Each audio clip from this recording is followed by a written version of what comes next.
My boss fired me 3 days before I was supposed to return to work. He called it a necessary restructuring. I called it revenge. Because 6 months earlier, I had refused to take the blame for a mistake he made in front of our biggest client. So he waited. He waited until I was vulnerable. Then he tried to erase me. What he didn't know was that during those 6 months, I had become the only person holding together the client relationship worth nearly $18 million a year.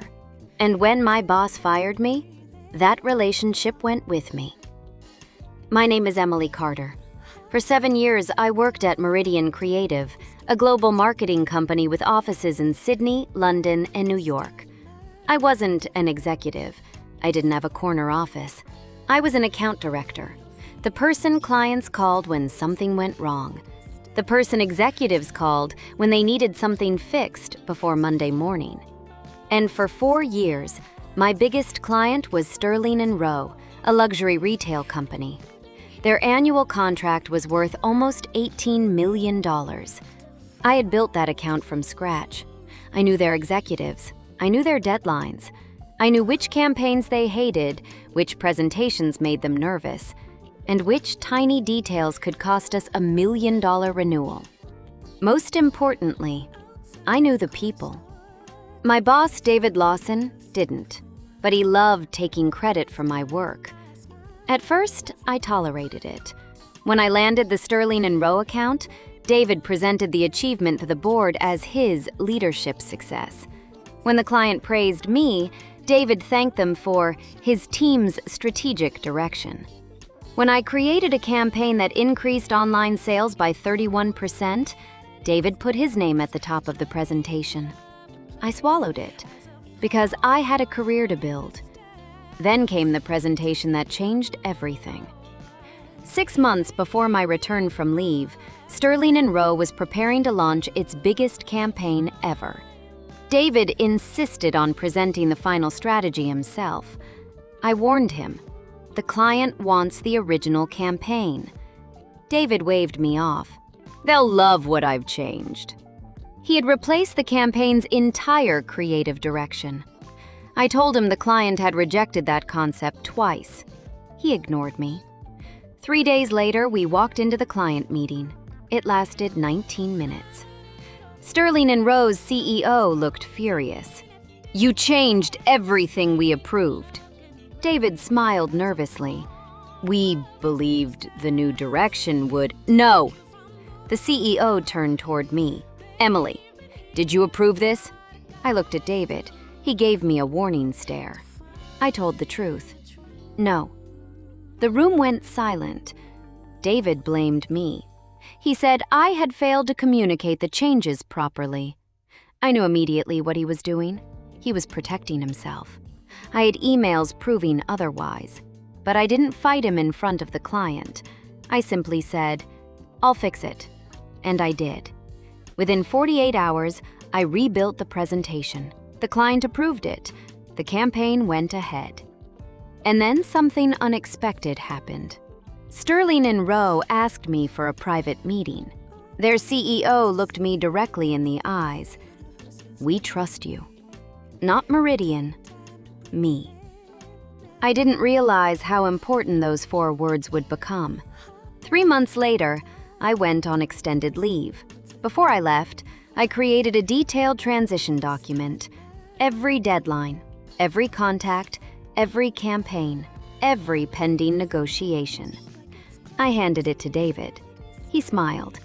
Enjoy your time away. We'll handle everything. I believed him. That was my mistake.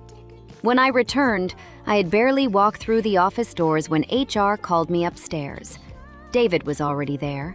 So was the HR director. A folder sat on the table. David looked uncomfortable.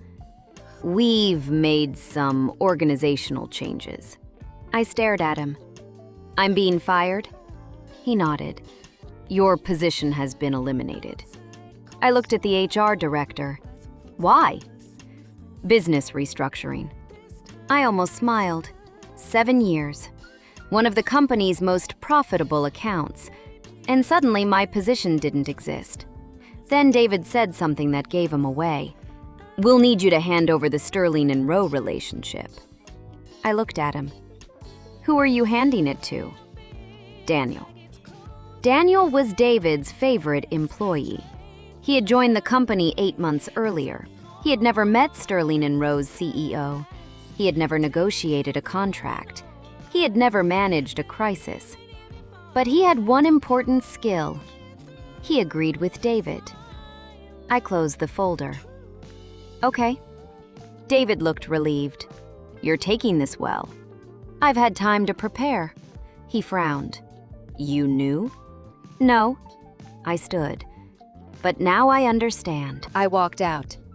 And instead of going home, I went somewhere else. Sterling and Rowe's headquarters. I didn't go there to cause a scene. I went because I had one final meeting scheduled, and I had something David didn't know about. A document. 6 months earlier, Sterling and Rowe had asked me to negotiate an extension of their contract. During those negotiations, they had insisted on one unusual clause. The account manager who had originally established the relationship had to remain the primary strategic contact for the duration of the renewal period. If that person was removed without the client's approval, Sterling and Rowe could terminate the agreement without penalty. David had agreed. He hadn't read the clause carefully. I had. And Sterling and Rowe's legal team had sent me one final email before I left. If anything changes regarding your role, please notify us immediately. So I did. The next morning, Sterling and Rowe's CEO called Meridian. He asked one question. Why was Emily Carter removed from our account? David tried to explain. Internal restructuring. The CEO replied, Then we're restructuring too. 3 hours later, Meridian's CFO called David. Sterling and Rowe had suspended the next campaign. Then another client requested a meeting, then another. Apparently, Emily wasn't the only account manager clients trusted. She was just the only one who had been quietly maintaining relationships David had never bothered to understand. By Friday, Meridian had lost 2 major accounts. Sterling and Rowe threatened to terminate the entire $18 million contract. The board demanded answers, and suddenly, the woman David had fired became the person everyone wanted to speak to. I received a call from Meridian's chairman. Emily, we'd like to discuss bringing you back. I said no. There was silence. Then he asked, What would it take? I looked out the window. For 7 years, I had waited for someone at Meridian to recognize my value. Now they finally did, but only after trying to replace me. So I gave him my conditions. I wouldn't return as an employee. I wouldn't report to David. I wouldn't accept the old salary, and I wouldn't take responsibility for accounts I didn't control. If Meridian wanted me back, I would return as an independent strategic partner. The chairman agreed. David didn't, but David wasn't in a position to argue because the board had just discovered something else. The campaign mistake that started everything? It wasn't an accident. David had deliberately changed the strategy after I went on leave because he wanted to prove he could manage the account without me. The emails were still sitting in the company's archive. He had written, Emily has become too important to this account. We need to reduce the client's dependence on her. The board saw the message. So did HR. So did the CEO. David was removed 2 weeks later. I never celebrated. That surprised people. They expected me to walk back into Meridian and humiliate him. Instead, I built my own consulting firm. 6 months later, I had 12 employees. Sterling and Rowe became our biggest client. And Meridian? They became one of our competitors. Sometimes people think revenge means destroying the person who hurt you. It doesn't. Sometimes revenge is simply refusing to let them decide your future. David thought firing me would make me powerless. He thought my value belonged to the company. He was wrong. My value had never been the office. It was never the title. It was never the desk. It was the trust I had spent 7 years building. And trust is something you can't fire. The last email I ever received from David arrived almost a year later. It contained only 5 words. "You really planned all this?" I smiled. Then I deleted it, because I hadn't planned his downfall. I had simply stopped protecting him from the consequences of his own decisions.